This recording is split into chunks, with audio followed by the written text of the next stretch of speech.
Querido irmão, querida irmã, nesta terça-feira da Semana Santa, nós temos Isaías capítulo 49, versículo 1 a 6 como primeira leitura. Esse texto é o segundo cântico do servo do Senhor, do servo sofredor, que aparece lá no livro do profeta Isaías. E nesse texto, querido irmão, querida irmã, Deus vocaciona esse servo a ser luz das nações, para que a salvação chegue aos confins de toda a terra. Então é muito interessante que Jesus, na tradição cristã, é entendido como Salvador de toda a humanidade, Salvador não somente do povo de Israel.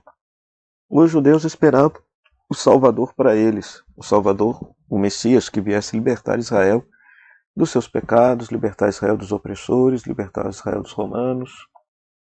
Mas Deus surpreendeu o povo de Deus, mandando seu próprio Filho para salvar não somente Israel, mas salvar também toda a humanidade. E de que forma que Jesus salva Israel se não se realizou aquelas esperanças políticas que Israel tinha? Claro, porque a pregação fundamental de Jesus era a pregação da conversão ao amor. Somos filhos de Deus, que é nosso Pai, somos todos irmãos e irmãs. Quando de fato essa mensagem recai sobre o nosso coração, nenhum ser humano escraviza, oprime outro ser humano.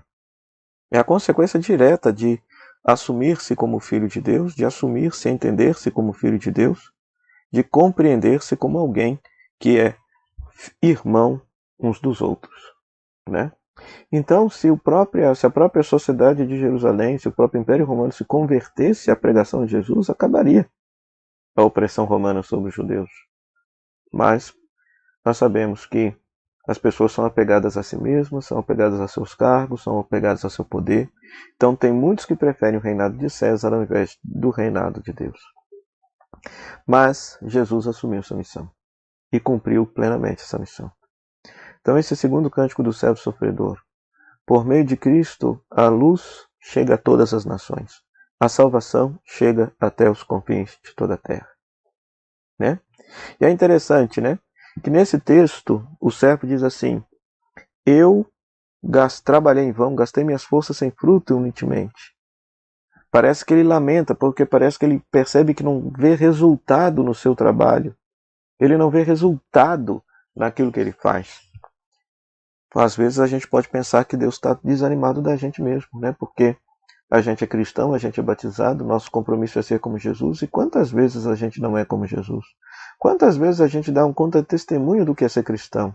A gente não ama, não perdoa, não serve, não trabalha pelo reino. Pelo contrário, parece que a gente colabora mais para que as forças do anti-reino, as forças do mal prevaleçam sobre o mundo. Então, tantas vezes, Jesus pode olhar para nós assim e dizer: olha, gastei minha vida em vão, porque olha aí, esse bando de gente aí, que diz que me segue, mas que não vive como eu vivi. Não ama aqueles que eu amei. Não dedica a vida ao próximo como eu dediquei.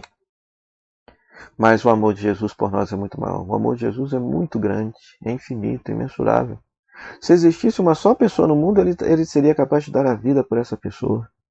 Porque o amor dele é incondicional. O amor dele é misericórdia. O amor dele é imerecedor. Então, apesar de nós, muitas vezes, vamos dizer assim, de nós muitas vezes sermos o motivo de Jesus ter desânimo da gente, Jesus dá a vida, Jesus entrega a vida porque ama de uma forma absolutamente incondicional. Absolutamente incondicional. Então, querido irmão, querida irmã, que essa primeira leitura nos faça pensar: será que eu tenho feito Jesus desanimar de ter dado a vida por mim? Será que de fato eu tenho sido bom cristão, honesto cidadão? Tenho gastado a minha vida no apostolado, no serviço pastoral, nos movimentos de igreja, ou mesmo que seja no serviço voluntariado que eu faço, que eu pratique ali no meu bairro, na minha comunidade, na minha rua, ajudando a quem precisa, dando o meu testemunho cristão? Será que eu tenho feito Jesus de fato se alegrar com a minha vida, com o meu testemunho, como uma forma de corresponder ao grande amor que ele tem por mim? Seriam perguntas muito pertinentes que nos serviriam para pensar. E o evangelho desse dia, João capítulo 13, versículo 1, versículo 21 a 33 e depois versículo 36 a 38, Jesus está na última ceia com seus discípulos, segundo o relato de João. e ele anuncia que um deles haverá de o entregar. Então é muito interessante que esse texto, esse verbo entregar, ele aparece várias vezes no Evangelho de João. Muito embora as nossas Bíblias possam mudar na tradução o verbo, mas em grego é sempre o mesmo verbo. O Pai amou tanto o mundo que entregou o seu Filho. É o mesmo verbo. Nas nossas Bíblias aparece deu o seu Filho, né? Mas é entregar.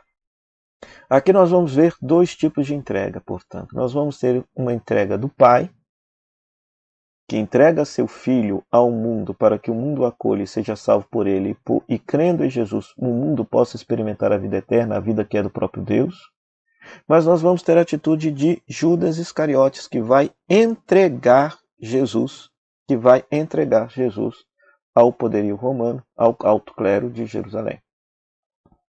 Então é interessante isso, porque por meio da entrega de Judas, que foi uma traição, um gesto, uma ação absolutamente negativa, um gesto de traição que ele fez para com o mestre, por trás desta entrega de Judas está a entrega de Deus do seu próprio Filho para a salvação do mundo.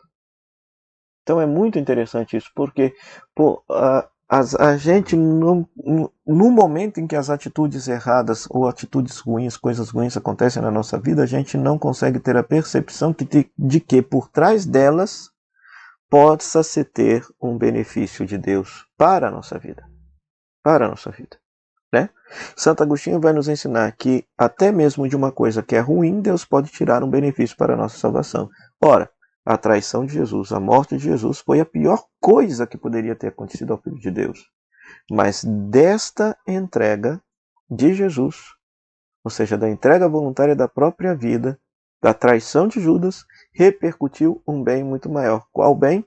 A salvação de toda a humanidade. A salvação de toda a humanidade.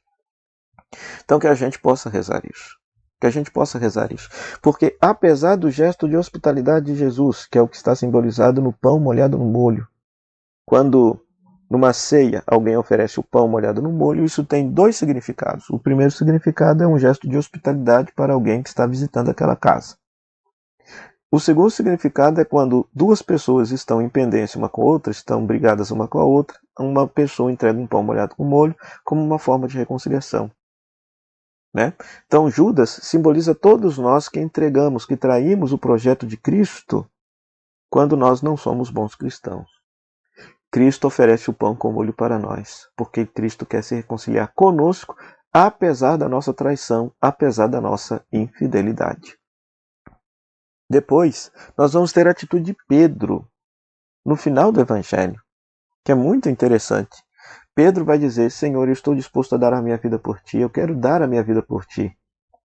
Ora, nós também muitas vezes em momentos de exultação, exaltação, em momentos de ânimo, nós falamos, queremos entregar a nossa vida por ti, Senhor, mas na hora H, na hora que Cristo mais precisa da gente, a gente não está disponível. A gente diz, não conheço, nem sei quem é. Ou seja, Pedro tem um bom coração, tem uma boa vontade, mas teve a mesma atitude de Pedro, traiu Jesus, negou Jesus. Quando Jesus mais precisava, Pedro não estava lá. Pedro não estava lá. Então a figura de Pedro também nos faz pensar, porque quantas vezes temos grandes projetos para com Jesus, queremos dar a nossa vida por ele, fazer grandes coisas na comunidade, mas aí a gente desanima. No momento em que Jesus Cristo mais precisa da gente, a gente não o conhece. Não o conhece. Né?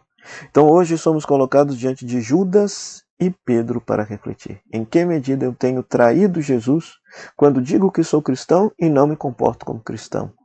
E quantas vezes eu prometo dar a minha vida por Cristo, gastando minha vida nos movimentos pastorais, na assistência dos pobres, necessitados, de todos aqueles que precisam, e abandono esse projeto. Vivo para mim mesmo, vivo no meu egoísmo, não estou disposto a carregar a cruz, a dar minha vida, sacrificar minha vida, para que as pessoas possam ter mais vida e dignidade. Então que essa palavra de Deus possa nos converter e nos suscitar profunda mudança de vida.